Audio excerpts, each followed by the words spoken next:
Ozzy Osbourne finds a bullied black metal girl and her entire world changes.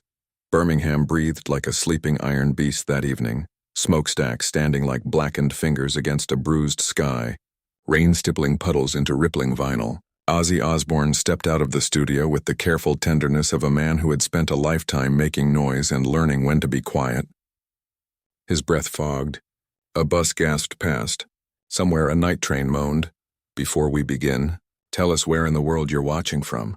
If you love stories that shine light into the darkness of music, subscribe to Voices of Darkness, tap the bell, and join our family, where every tale carries a heartbeat of truth. Then came that sound, a thin voice, frayed like a guitar string about to snap. Not words at first, just the tremble of a human plea. He stilled, listened the way he once listened for a drummer's count-in behind feverish crowd roar. The voice came again, threading through the alley wind. "Help, please."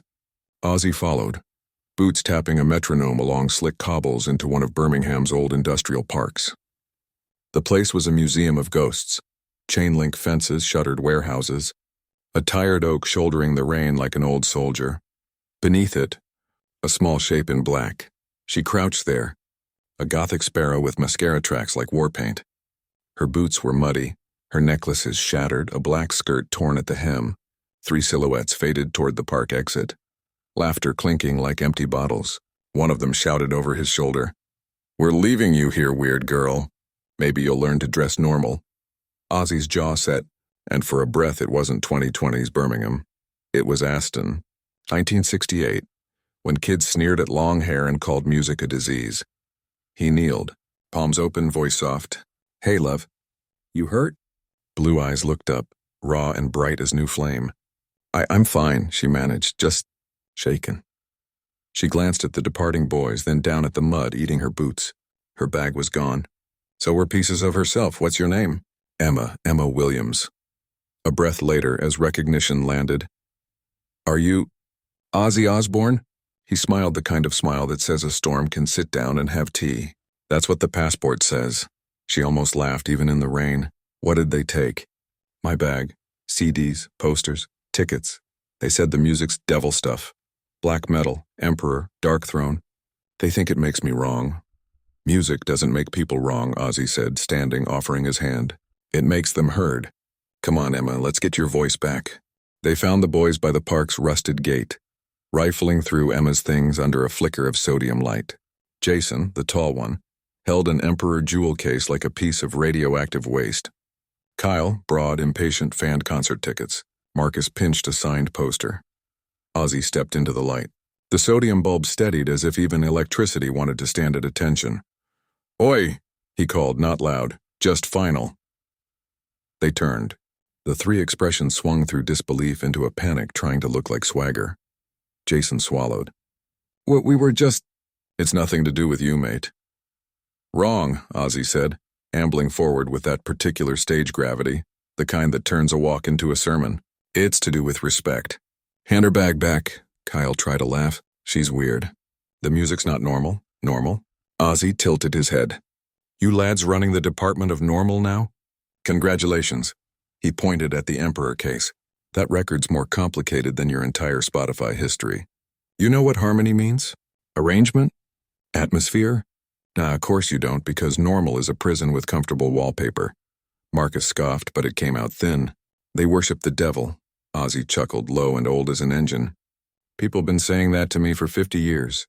Guess what? The devil never asked me for royalties." His eyes flared with a remembered flame, then cooled. "Music is a mirror. Sometimes it shows you a storm so you can learn the weather inside yourself." Jason's grip loosened. The Emperor case slipped, caught by Ozzy's hand before it spilled. He passed it to Emma without looking away from the boys. "You're going to apologize properly. Then you're going to leave her alone forever, or you'll find your headmaster. Your parents and half this city know you as thieves and bullies by morning. I know a microphone or two." Silence. The rain sounded like a cautious audience. The boys looked at one another and reassembled their faces into contrition. "Sorry," Jason muttered. Emma lifted her chin. She wasn't the cowering bird anymore. "Say it like you mean it," she said, surprising herself. Jason's shoulders sank. "We're sorry, Emma. We won't bother you again." Good lads, Ozzy said. Now remember this. Difference is not a defect. It's the spark that keeps the world from going dark. They slunk away, swallowed by the wet orange distance. Emma clutched her bag to her chest. You didn't shout, she said softly. You didn't swing, you just made them see. Sometimes the loudest sound is the truth, Ozzy replied. Now let's trade you one miracle for another. You ever seen where heavy metal learned to walk? Her eyes widened. The Black Sabbath place? He winked. Come on, kid. I'll show you where we learned to make thunder.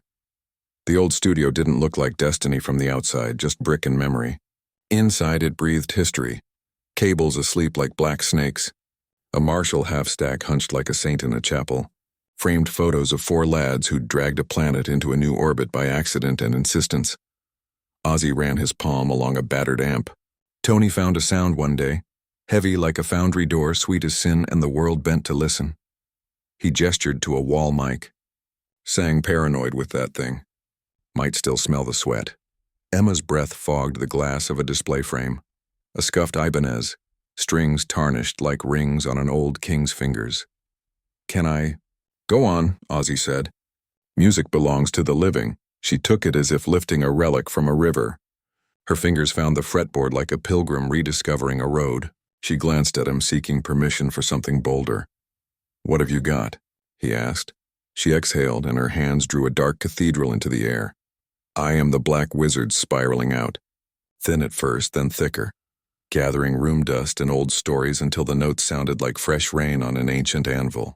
The line of the riff braided with the low hum of the room, a duet with ghosts. Ozzy grabbed a nearby bass. He wasn't there to impress. He laid a slow, anchoring pulse beneath her storm, letting the atmosphere breathe. The lights seemed warmer. The city outside grew quiet to listen. They finished on a note that felt like a door closing gently. Ozzy smiled, teeth bright in the dim. You've got touch, Emma, not just speed, taste. I learned from YouTube. And 2 friends from school, she said, shy again. Yes, but a different kind of shy. The kind that knows it carries something sacred. He set the bass down, turned a stool around, and leaned on it. Talent's a seed. It needs a bit of rain and someone to tell the sun where you live. How about lessons? I know a bloke who teaches metal and cares more about the heart than the metronome. She blinked, tears trying to decide if they were allowed. My family can't. Let me worry about the receipt, he said. You worry about the riff. He pointed to a corkboard with handwritten notes. Saturday sessions. Young bloods. Names were pinned with thumbtacks. Josh, drums, death metal. Sarah, vocals, doom. A blank card stared like a stage. Pick up a pen, Ozzy said. Write Emma, guitar, black metal. We rehearse on Saturdays. There's biscuits and too much noise. She laughed, the sound already learning how to occupy the room. When she wrote her name, the pen squeaked in the quiet like a promise being signed. Play me something of yours, Ozzy said. Not Emperor. Not Sabbath. Emma. She swallowed, then formed a shape on the fretboard that didn't belong to anyone else. A slow, minor melody that sounded like a window opening at midnight. He closed his eyes. The room leaned closer. That right there, he said when the final note found the floor. That's a person standing up.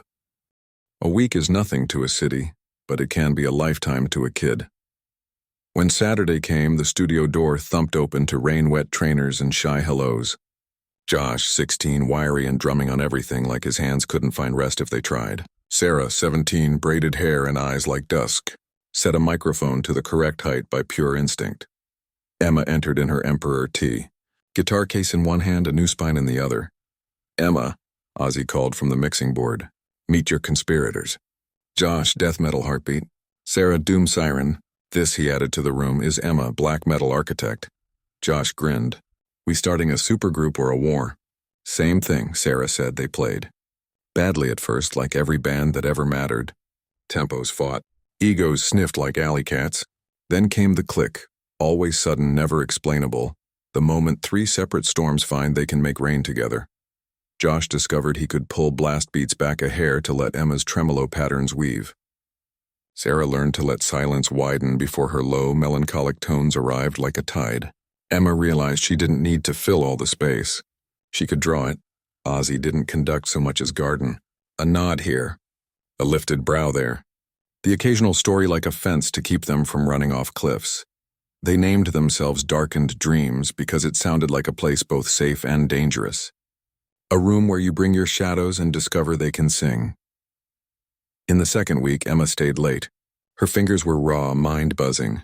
What if, she said to Ozzy, we wrote something about not belonging? About walking through school hallways like a ghost. He gestured to the whiteboard of bad ideas and good attempts. Write the title. She hesitated, then chalked, Cathedral of Outsiders. The song grew like ivy, thin lines seeking brick, thickening into a wall of sound with windows. Emma carved a lead melody that felt like walking into cold and finding it welcoming. Josh built the foundation in threes that felt like steps up a long stone stair. Sarah wrote a lyric that made Ozzy look away for a second, pretend he had something in his eye. We're the choir they forgot to name. We're the fire that learned to reign. In the Cathedral of Outsiders, every echo knows our pain.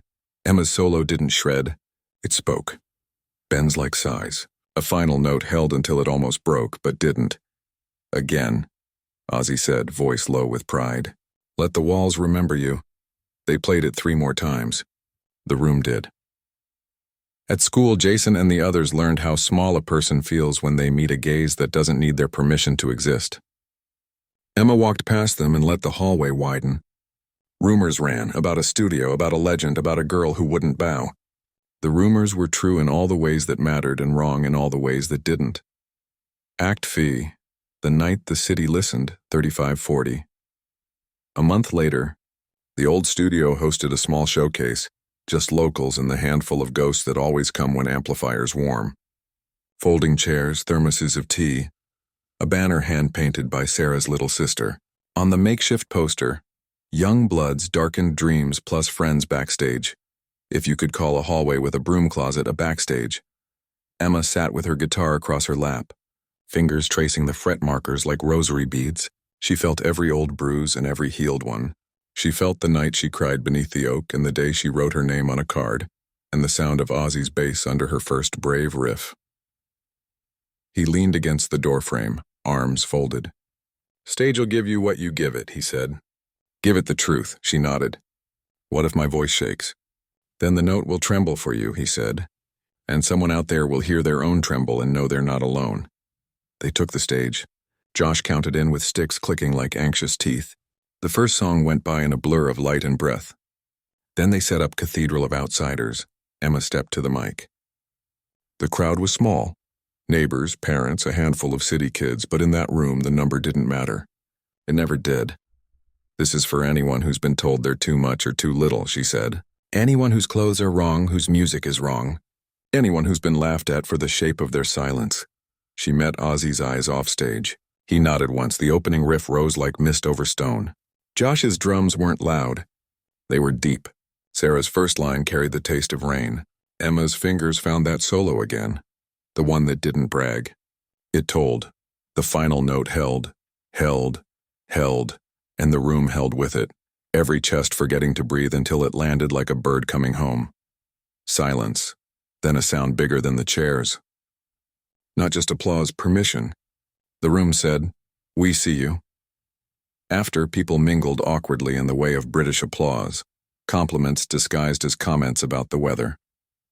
A retired steelworker shook Emma's hand and said, "Didn't understand a word and felt everyone." Sarah's mom cried on a paper cup. Jason stood near the back, hood up, complicated. He approached without swagger. "I was wrong," he said, no mumble this time. "About you. About the music." Emma looked at him for a long second, then nodded. "Thanks for coming." He did something that looked like a bow if you squinted, then left. Later, when the chairs folded and the tea went cold, Emma and Ozzy sat on the edge of the stage facing the empty room like sailors watching a quiet sea. "You gave me a life," she said. "I gave you a door," he corrected. "You walked through." She glanced at the corkboard where her name still hung by a thumbtack. "Do you ever get tired of carrying people?" He considered. "You don't carry people. You carry torches. If you're lucky, you light one and they run with it. Then you can rest." She looked down at her guitar and smiled. "Then rest, Mr. Osbourne, we'll run." He laughed, the sound scratching at the ceiling paint. "Call me Ozzy, or better, call me when you need a bass player who can barely keep up." They turned off the lights. The room kept glowing anyway. Time moved like music, fast where you wanted it slow, slow where you wanted to race. Emma's lessons continued. Darkened Dreams wrote a second song that sounded like a cathedral with broken windows letting in weather. They played in a youth center that smelled of gym mats and hope. A local zine called their set, "A Thunder Made of Tenderness." The phrase stuck. On a rainy weekday, Ozzy found himself alone in the old studio, dust motes doing a lazy ballet in the warm lamplight. He touched the wall, felt the hum of 1,000 songs. He remembered being a kid with a voice most people called noise.